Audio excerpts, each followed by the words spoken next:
All right, so again, we're in Yalanor with this a sci fantasy world thingy. And so here is the world map. The Empire is more or less in the center. It's the three bits, the East Coast, this part up here, and this part over here. So east, west, and this upper part is the Empire proper. We went over the dragons, the dragon men, the dragon born guys, I guess. Then we went over the witches of the west. And today we're going to be doing the Aetherians, which is this part. And they are kind of like the head of this triad that forms the Empire. So I always start with the ideas. And so I write out my ideas. Always start from somewhere. And so I always start with a list of ideas. So my ideas are that the head of the empire, they have cosmic eyes. In this fantasy world, a lot of things have to do with eyes. The number of eyes, color of eyes patterns on animals and whatnot to show strength. And so cosmic eyes for the royalty. They are also a death cult. They started as worshippers of like a death god, and they became the head of the empire. And we'll go into more. Well, underneath their city is a catacombs that have a lot of skulls. And yes, they are death cult, royalty, death rituals, but also sun is part of their motif of this empire. They are the sun-kissed ones because they have darker, bronzy skin. Their colors are black, gold, and blue. And they have crystal swords, crystal weapons. Royalty does. The normal foot soldiers and army men have normal metal swords. So a sign of authority is crystal weapons. They are the Empire, and they are stationed on Centralia Lake. This is the largest lake. It's called Centralia Lake, and their city is just above it, between the large lake, Centralia, and this other lake just to the north of them. So they are between these two lakes. So Centralia City, the city is named after the lake. It used to be an old Eloe or Elven city that had a great, humongous tree in the middle of it, which was destroyed by the Galbrins as they were making their way from the Galbrins were making their way from the west or the east towards the west, trying to get away from Dwarvi, and because the Eloe sided with the dwarvish clans, as punishment, they sacrificed some of their number to pretty much topple their great tree. And then the elves moved from that city just above Centralia Lake up past the great mountains called the Shoulder of the World to where the new great tree is. So they abandoned their old city to this new area. And so the Aetherians came and took over, pretty much. And it is now a city of scholars and death because of the death cult started, or a tradition of the Aetherians. The ancient ironwood castle was, retrofitted. The tree, which was destroyed, well, pretty much cut almost in half by the Galbrins. And the new inhabitants, the Ethereans, took what was left and made a great ironwood castle from it. The catacombs have skulls underneath because they celebrate death. They also have a ritual where they chop off the head, you put a seed within the mouth of the skull, close it, and then you bury it, and then a tree sprouts from the skull, whatnot. It's a very, it's an ancient custom of theirs. What else? Catacomb skulls. They have the underworld of the royal death.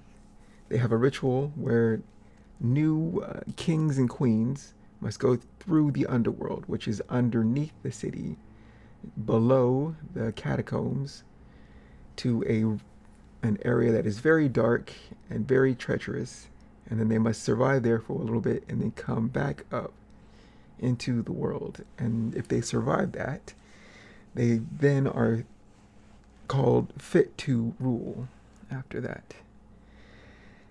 And under that is another underworld of the ancients. And that is what I wrote down as ideas for the Ethereans. They also have the Death Knights. And we'll talk about those in a little bit. But first, let's talk about, once I have this list, right? This is my process. This is how I usually work things out. Once I have my list, then I go into finding reference. And I think finding reference is a very important step, is then these ideas help me find information to make more ideas. So it's like an idea generating that just compounds on itself. So from the Etherean ideas, we then go to reference. And so I have usually a main idea of what the royalty looks like, right, for the Ethereans. And I like this as the main model for my concept of the Ethereans. Right? Black and white, coloration. It's called the Highlands, more or less, of the continent. Up here, Highlands, and it's colder and rainier. So I figured the people would wear, right? This is the model of what they would wear, or royalty would wear. Black, some gold accents, but since they are a death cult, we then try to take imagery of, okay, what would a death cultish people who are fairly, I wouldn't say well-dressed, but this is their manner of dress. Lots of blacks, lots of gold for the royalty, silver for those other high-ranking members, and also putting, I'd say, skulls and bones and stuff like that as highlights and accentuations of their manner of dress. So I have live models over on this side of what they would wear, and then on the right hand we have other ideas of, right, whatever the royalty wears, it usually trickles down into the population at hand, and they would wear something similar to what the royalty would wear. So it's a city of scholars, and death is like a kind of like a religious aspect for them. And so I take these ideas, right? But this is just like one half of, right? This is the face of the Ethereans. On the other hand, we have the military. How does a empire become an empire? They usually try to take over smaller nations or come into conflict with, and either best or make treaties with others. And so they have the Death Knights. So this is the face a very structured, very ordered scholars and whatnot of the city. But how do they get that? With the Death Knights. Let's see. And so I have some ideas for Death Knights, but we're going to make this into the second half of this live stream. But let's see. But this is the reference for the Death Knights. And this is what they use to, they have an advanced society that has better armor, better weapons, better equipment, and that is how they were able to form with the other two parts of this triad of rulers of the empire. Were able to pretty much dominate the whole continent, and they are scary looking when they go to battle. And it fits with this death motif. But that will be more covered in the next part. But let's go back to the royalty. So, empire, three parts that conquered pretty much the whole continent. But this is the calm and peaceful looking, outward facing, or the face that they would give to the public. Right? The military is something different, but this is what they present to the people. And so once I have reference, then I go into sketches. Lots and lots of sketches. Let's see if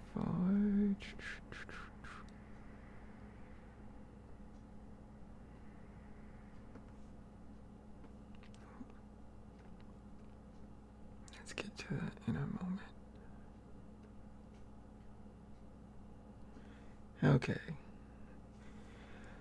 So once I have the idea, then I have the references, then I start making scratches on either paper or digitally. And this is what I do. I just make a whole lot of very small sketches. And as the face, we're trying to do something regal standing poses, right? These are all the ideas. They're not fleshed out. They're pretty much just a step above stick figures.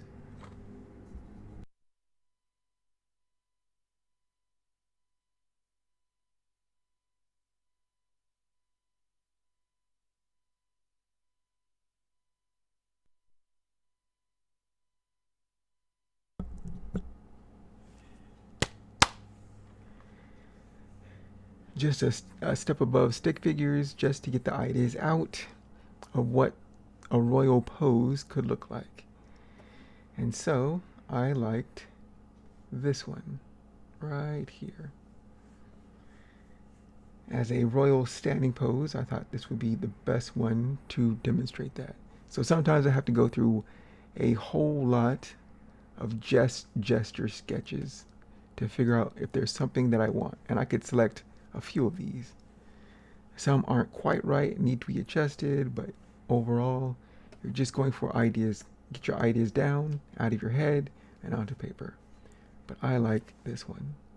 So from the small thumbnails, tiny drawings, very hastily sketched, I then go to, I selected one, I blow it up, and I liked this pose.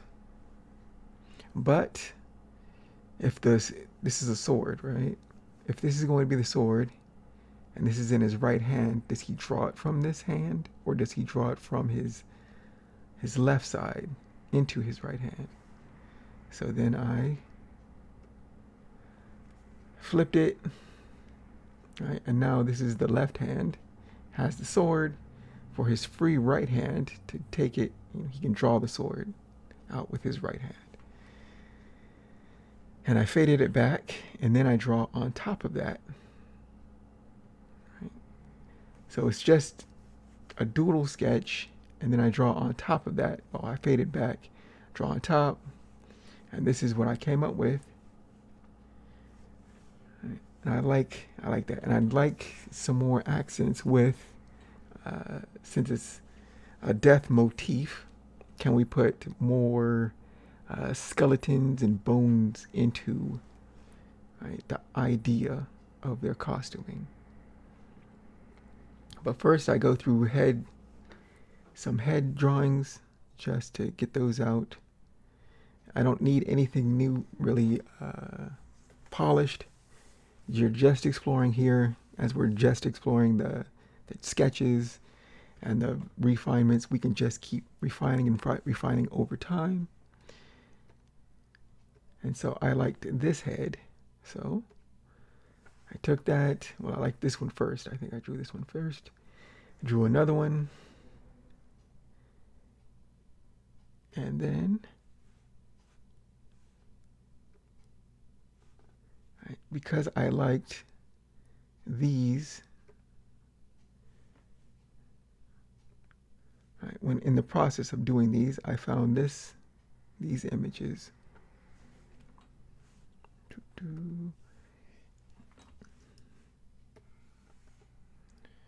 Right, it's all about like refining an idea. Once you get an idea,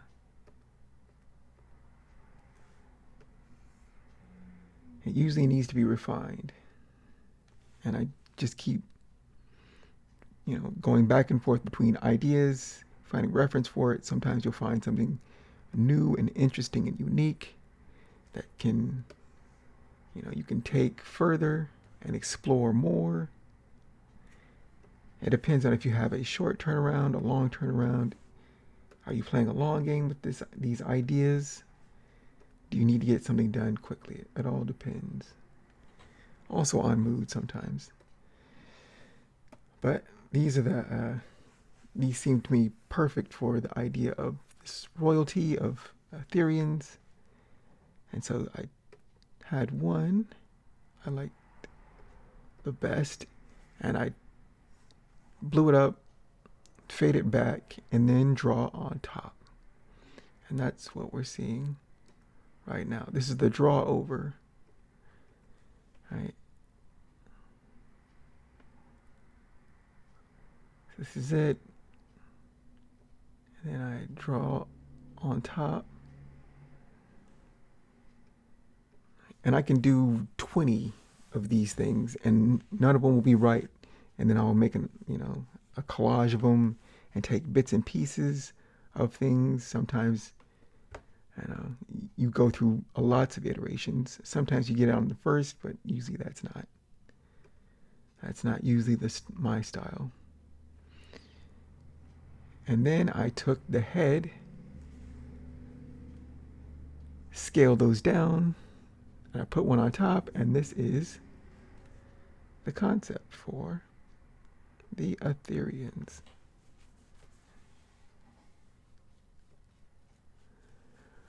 And now let's do a quick color. So their colors are black, gold for royalty, and blue. And when war times, they use more silver accents. So gold for life, silver for like death, and then blue as the sky if their sun is the emblem. So if we're going to do a color sketch, let's do a dark blue.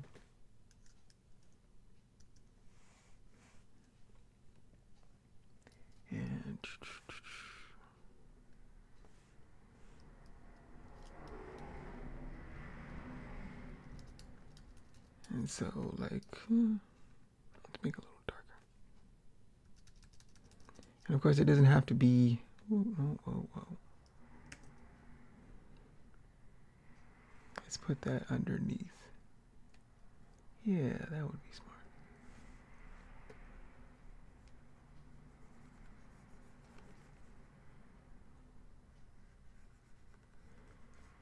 And we're not going for pretty. We're just trying to get ideas down. right? Because we can always make it pretty later.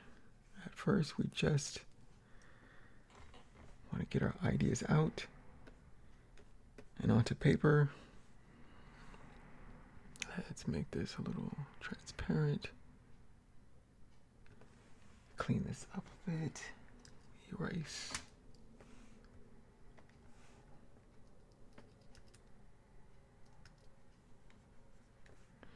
We're just shaping it.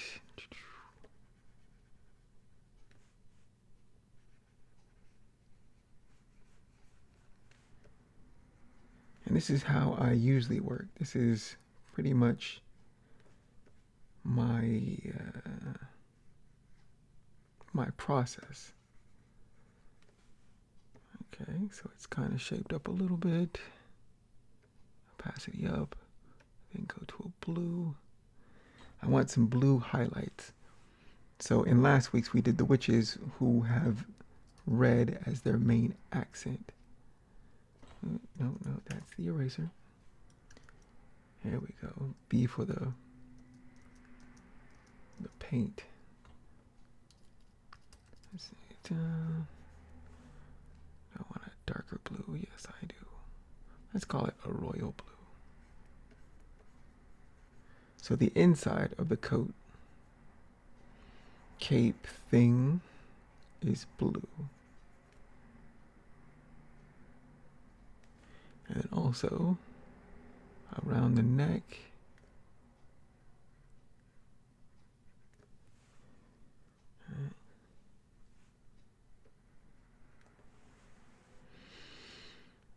and let's say they have gold accents. B.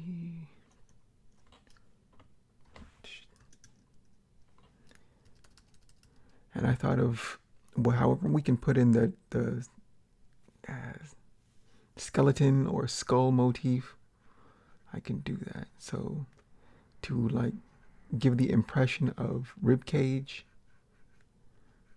I like that idea. And that there's gold accents. And then also on the hands or the gloves have like the finger bones, the tarsals, metatarsals, and all of that. I thought that would be a nice accent. Maybe the fingertips would be gold.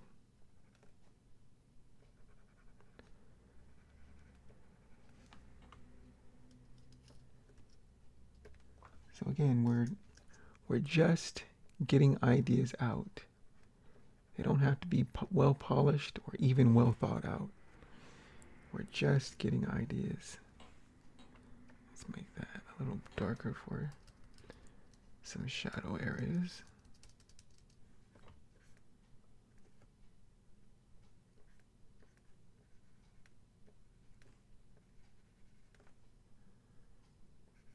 And this is, I think, ideation and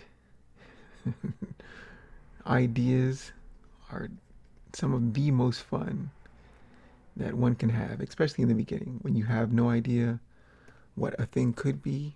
You just have an idea, and then you see how far some ideas will go, and sometimes they won't work, right?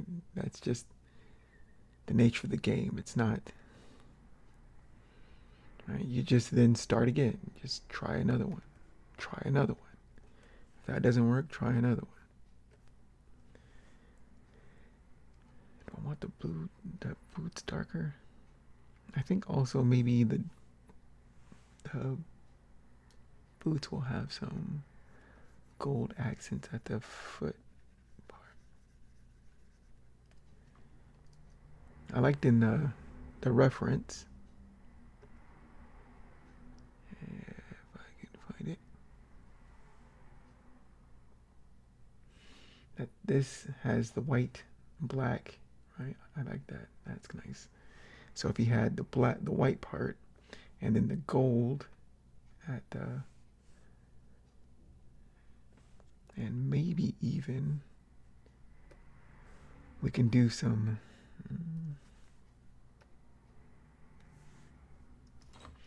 some like tarsals, metatarsals in the feet too, but that might be too busy.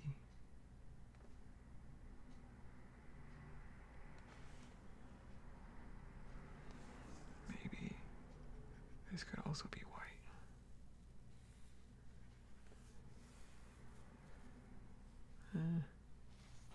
I don't like it. So yeah, you're just find what looks good to you, because this is just the first step, right? This is just the first step. Thinking about something.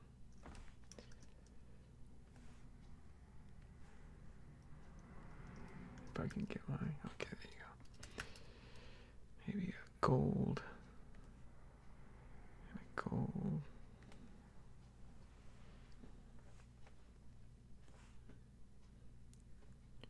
Blue. Maybe the belt's darker.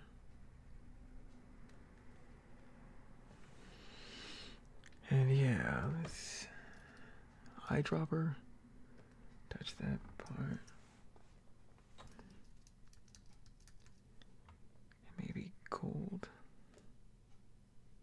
here.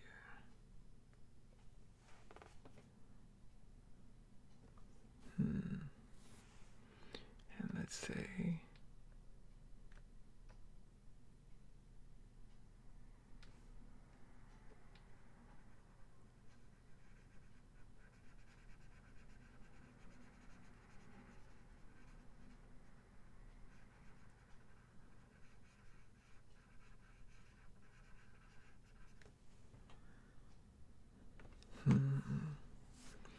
and maybe should there be some white around the collar?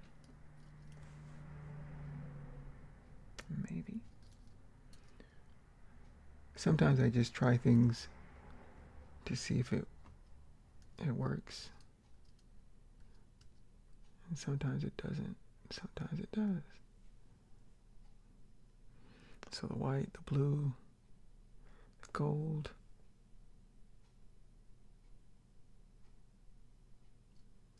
But yeah, I can make iteration on iteration on iterations of the same idea. The eyedropper, blue.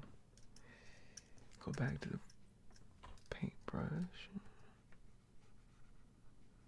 Let's say the sword sheath is blue as well.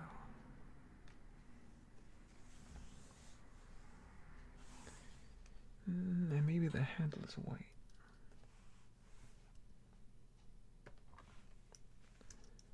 But yeah, color tends to make things pop just a little bit more. And then some gold again, eyedropper, B.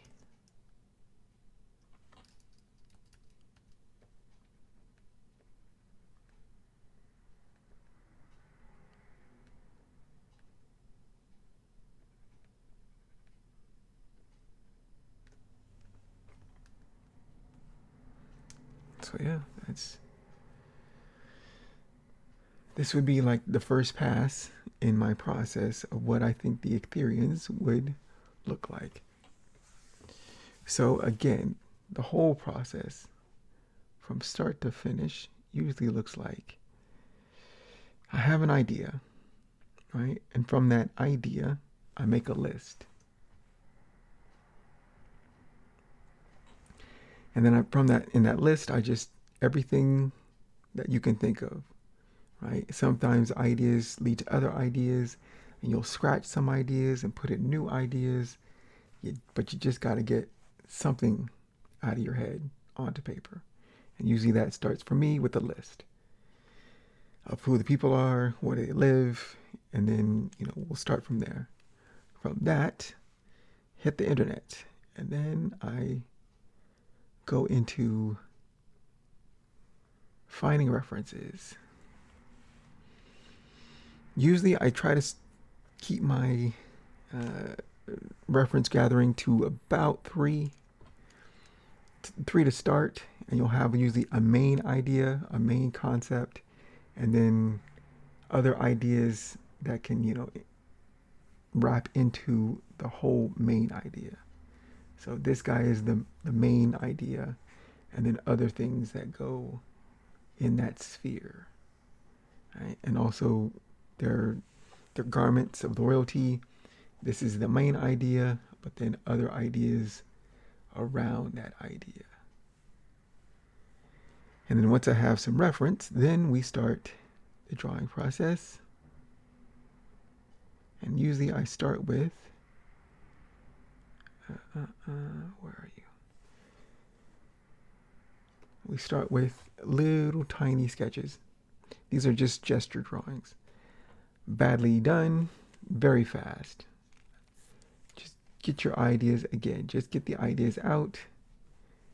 You can look at poses of swords people and royalty, make some of your own or combine ideas, or whatever you can do to just get your ideas out.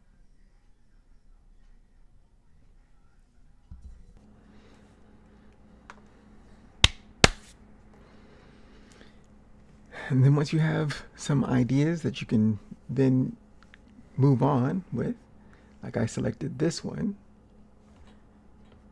this little idea right here, and I did this fairly early on because I moved from left to right, and I did all these small little drawings, but I took this one, blow it up.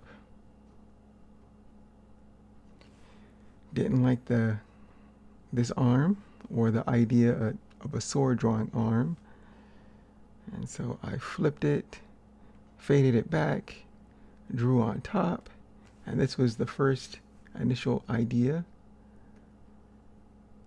And then I started drawing some heads to think about, what this quick sketch person is or looks like or could be. And then from there, made another.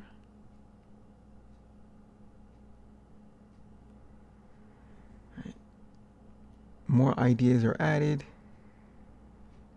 You can use an idea of garb as a jumping off point, like I did in this situation, where this was the idea. You blow that up, fade it back, draw on top. Add the head to it, and then you color it very quickly. And this is pretty much the process for me. I've evolved this over time, and from what I've seen from other creators, this is usually pretty much what I do a lot of times when I'm thinking of concepts for new stuff, whether it's a new world, new character. This is usually the process I go through. Sometimes it's a lot shorter if I have something very specific in mind. Sometimes it can be longer if you're unsure and you want to test out some things.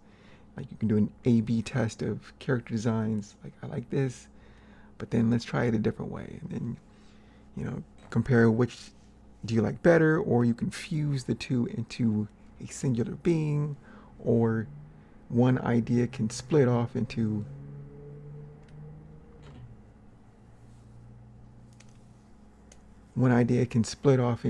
multiple ideas.